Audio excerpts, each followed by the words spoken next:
आपनमानंकु समस्तंकु जणाअछि कि डिसेम्बर अर्थात भारतीय सैन्यर विजय दिवस अवसर रे एक अद्भुत दृश्य विश्व सारा दृष्टि आकर्षण करिथिला।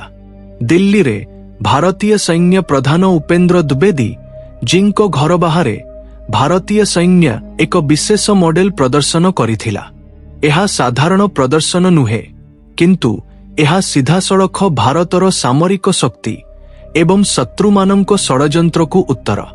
एही मॉडल तुर्कीर आसिंगार्ड कामिकेज सामरिक ड्रोन, जहाकु पाकिस्तान भारत उपरे आक्रमण करिबाकु उद्देश्य पठाइथिला, किंतु एही ड्रोन निज लक्ष्य संपूर्ण विफल होइथिला।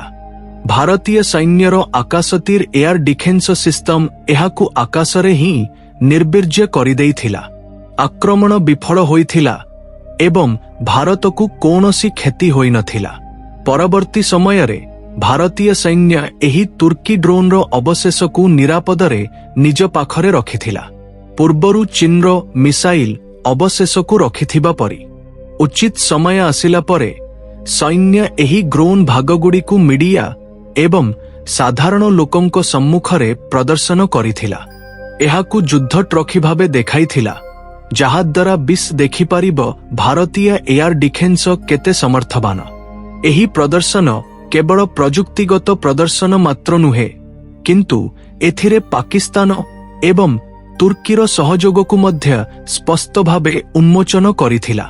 सैन्यर संदेश सीधासळख एही भारत उपरे आक्रमण करिबार कौनसी प्रयासर फल कौन। भारतीय प्रतिरक्षा व्यवस्था एपरी आक्रमण गुड़ी को रोकिपारे एवं प्रमाण सहित सत्य को बाहर करिपारे। एही खबर तुर्की को पहुंचिला परे भारतीय सैन्य तुर्की कामिके ड्रोन को लोकंक सम्मुखरे प्रदर्शन करिथिबा जानी सेठारे गंडगोल आरंभ होइथिला।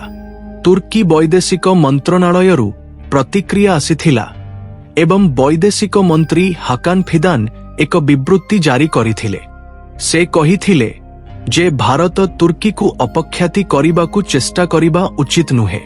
हाकान फिदान एही ग्रोंगुड़िक पाकिस्तान को देइथिबा मध्य स्वीकार करिथिले, किंतु एका संगरे सेगुड़िक उग्रवादी मानंक सह लढ़िबाकु देइथिबा भारत विरोधरे व्यवहार करिबाकु नुहे बोली जुक्ति करिथिले। भारतीय सैन्य को भूल बुझामणा होइथिबा एवं तुर्की उद्देश्यपूर्वक भारत विरोधी कार्यकलापरे भाग नेइ नथिबा कहिथिले। तुर्की पक्षरु भारतीय सैन्य एही निर्वीर्य करिथिबा कामिके ड्रोनगुड़ी को फेरस्त देबाकु मध्य दाबी करा जाइथिला। सेमानंक जुक्ति एही जे तुर्की एही ड्रोनगुड़ी को फेरस्त नेइ सेगुड़ी को आहुरी उन्नत करिबाकु चाहुछि, किंतु एही विवृत्ति गुड़िक परे प्रश्न गुड़िक आहुरी गभीर होई जाइथिला। एठारु कहानी एक नुआ मोड़ नेइथिला, कारण भारतीय सैन्य पाखरे थिबा प्रमाण एवं प्रजुक्तिगत प्रमाण गुड़िक तुर्की दाबी गुड़िकु संपूर्ण विरोधी चित्र देखाइथिला एवं सेही कारणरू आसंता भिडियो रे एही समग्र मामलार स्तरे सत्य बाहरिबाकु जाउछि। सांगो माने बहुत बड़ डेभलपमेंट, तेणु एही भिडियो रे पूरा बुझिबा, किंतु ता आगरू एही भिडियो को लाइक करी चैनल को सब्सक्राइब करंतु। वर्तमान तुर्की वैदेशिक मंत्रणालयरू प्रस्तावित सेही दाबी गुड़िकर सत्यता देखिबा।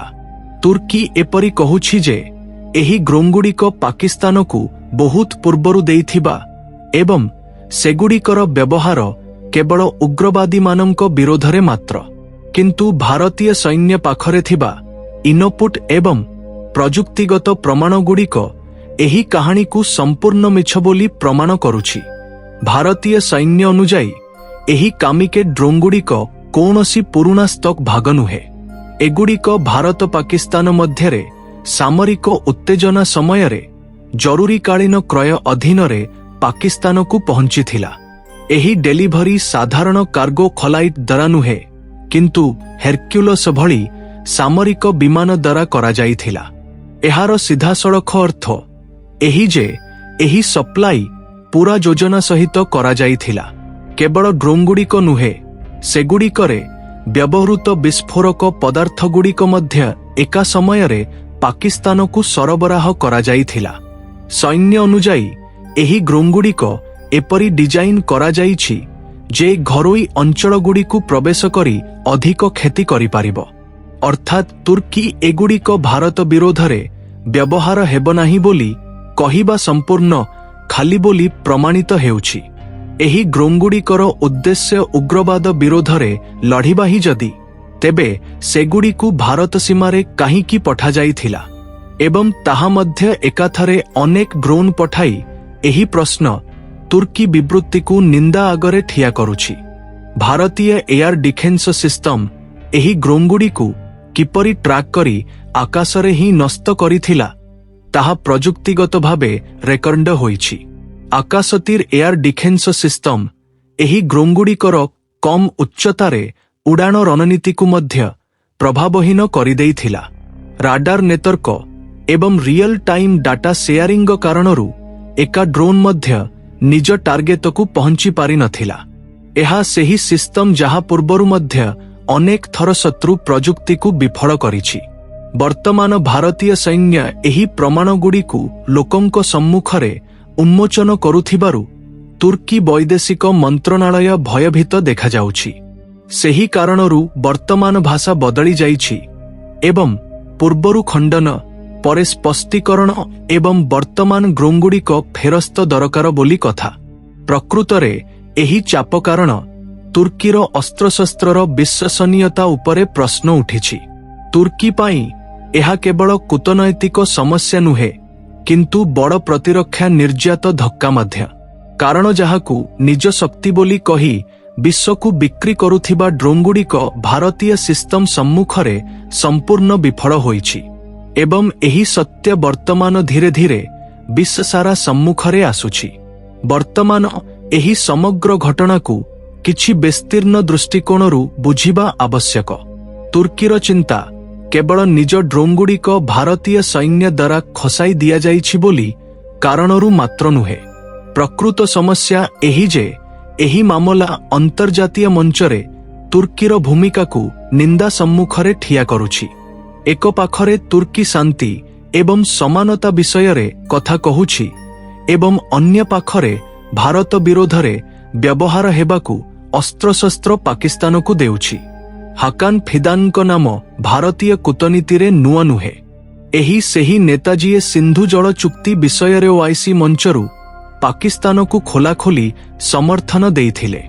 ସେତେବେଳେ ଭାରତ ଉପରେ ଅନେକ ଆରୋପ କରିଥିଲେ ଏବଂ ତୁର୍କୀ ତଥ୍ୟ ଯାଞ୍ଚ ନକରି ପାକିସ୍ତାନର ଭାଷା କହିବାରେ ବିଳମ୍ବ କରିନଥିଲା।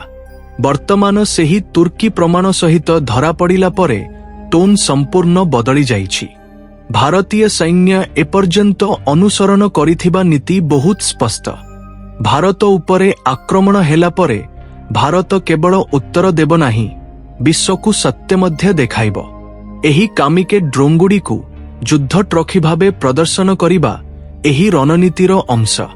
ଏହାର ସନ୍ଦେଶ ଏହି ଯେ ଭାରତ କୌଣସି ଚାପରେ ମଧ୍ୟ ନିଜ ପ୍ରମାଣଗୁଡ଼ିକୁ ଫେରସ୍ତ ଦେବ ନାହିଁ। ତୁର୍କୀର ଏହି ଦାବି ଡ୍ରୋନ୍ଗୁଡ଼ିକ ଫେରସ୍ତ ଦେବାକୁ ନିଜେ ଅନେକ ପ୍ରଶ୍ନ ଉଠାଉଛି। ତୁର୍କୀ ପ୍ରକୃତରେ ନିର୍ଦ୍ଦୋଷ ହୋଇଥିଲେ ଏତେ ଶୀଘ୍ର ଅସ୍ତ୍ରଶସ୍ତ୍ର ଫେରସ୍ତ ଦରକାର ବୋଲି ଆଗ୍ରହ କାହିଁକି ଦେଖାଉଛି?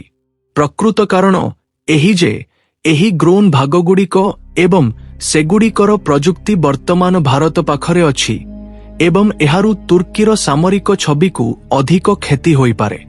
ବର୍ତ୍ତମାନ ପ୍ରଶ୍ନ ଡ୍ରୋନ୍ଗୁଡ଼ିକ ଫେରସ୍ତ ଦେବା କି ନାହିଁ ନୁହେଁ। ପ୍ରଶ୍ନ ଏହି ଯେ ଭାରତ ନିଜ ଜାତୀୟ ଭଦ୍ରତା ସ୍ୱାର୍ଥ ସହିତ କାହିଁକି ସମଝୋତା କରିବ? ଇତିହାସ ସାକ୍ଷୀ ଏହି ଯେ ଭାରତ କଠୋର ନୀତି ଅନୁସରଣ କଲା ପରେ ବିଶ୍ୱ ତାହାକୁ ଗମ୍ଭୀର ଭାବେ ନେଇଛି ଏବଂ ଏହି ନୀତି ବର୍ତ୍ତମାନ ମଧ୍ୟ ଭାରତକୁ ବଳବାନ କରୁଛି। ପୂର୍ବରୁ ମଧ୍ୟ ତୁର୍କୀର ଭୂମିକା ଉପରେ ପ୍ରଶ୍ନ ଉଠିଛି। ରେ ଭାରତ ବାଲାକୋଟ ଏୟାର ଷ୍ଟ୍ରାଇକ୍ କଲା ପରେ ମଧ୍ୟ ତୁର୍କୀ ଖୋଲାଖୋଲି ପାକିସ୍ତାନ ପାଖରେ ଠିଆ ହୋଇଥିଲା। ସେତେବେଳେ ତୁର୍କୀ ଭାରତର କାର୍ଯ୍ୟ ଉପରେ ପ୍ରଶ୍ନ ଉଠାଇଥିଲା ଏବଂ ଅନ୍ତର୍ଜାତୀୟ ମଞ୍ଚଗୁଡ଼ିକରେ ପାକିସ୍ତାନର ଭାଷା କହିବାରେ ସଂକୋଚ କରିନଥିଲା। ତାହା ବ୍ୟତୀତ କାଶ୍ମୀର ବିଷୟରେ ମଧ୍ୟ ତୁର୍କୀ ଭାରତର ଆଭ୍ୟନ୍ତରୀଣ ବ୍ୟାପାରରେ ହସ୍ତକ୍ଷେପ କରିବାକୁ ଚେଷ୍ଟା କରୁଛି। ଇତିହାସ ଏପରି ମଧ୍ୟ କହୁଛି ତୁର୍କୀ ଏବଂ ପାକିସ୍ତାନ ମଧ୍ୟରେ ସାମରିକ ସହଯୋଗ କିଛି ନୂଆ ନୁହେଁ। ପୂର୍ବ ଅନେକ ବର୍ଷରେ ତୁର୍କୀ ପାକିସ୍ତାନକୁ ଡ୍ରୋନ୍ ପ୍ରଯୁକ୍ତି ତାଲିମ ଏବଂ ଅସ୍ତ୍ର ସରବରାହରେ ସାହାଯ୍ୟ କରିଛି। ପାକିସ୍ତାନର ଅନେକ ସାମରିକ ପରେଡ୍ରେ ତୁର୍କୀ ଅସ୍ତ୍ରଶସ୍ତ୍ର ପ୍ରଦର୍ଶିତ ହୋଇଛି। ଏପରି ସ୍ଥିତିରେ ବର୍ତ୍ତମାନ ତୁର୍କୀ ଏପରି କହିବା ଯେ ନିଜକୁ ଭାରତ ବିରୋଧୀ ଏଜେଣ୍ଡା ସହିତ କୌଣସି ସମ୍ପର୍କ ନାହିଁ, ଏହା ନିଜର ପୁରୁଣା ରେକର୍ଡ ସହିତ ମେଳ ଖାଉନାହିଁ। ବର୍ତ୍ତମାନ ନିଷ୍ପତ୍ତି ଆପଣ କରିବେ। ଭାରତ ତୁର୍କୀ ଦାବିକୁ ଗ୍ରହଣ କରିବ କି ଏହି ଡ୍ରୋନ୍ଗୁଡ଼ିକୁ ପ୍ରମାଣ ଏବଂ ଯୁଦ୍ଧ ଟ୍ରଫି ଭାବେ ନିଜ ପାଖରେ ରଖିବ? ଏହି ବିଷୟରେ ଆପଣଙ୍କ ମତ କଣ ତଳେ କମେଣ୍ଟରେ ନିଶ୍ଚିତ କୁହନ୍ତୁ। ଏହି ବିଶ୍ଳେଷଣ ଆପଣଙ୍କୁ ଭଲ ଲାଗିଥିଲେ ଭିଡିଓକୁ ଲାଇକ୍ କରି ଆପଣଙ୍କ ସାଙ୍ଗମାନଙ୍କୁ ସେୟାର କରନ୍ତୁ ଏବଂ ଚ୍ୟାନେଲକୁ ସବସ୍କ୍ରାଇବ୍ କରନ୍ତୁ, ଯାହାଦ୍ୱାରା ଏପରି ସୂଚନା ପାଇଁ ଆମ ସହିତ ରହିପାରିବେ। ଜୟ ହିନ୍ଦ, ଜୟ ଶ୍ରୀରାମ।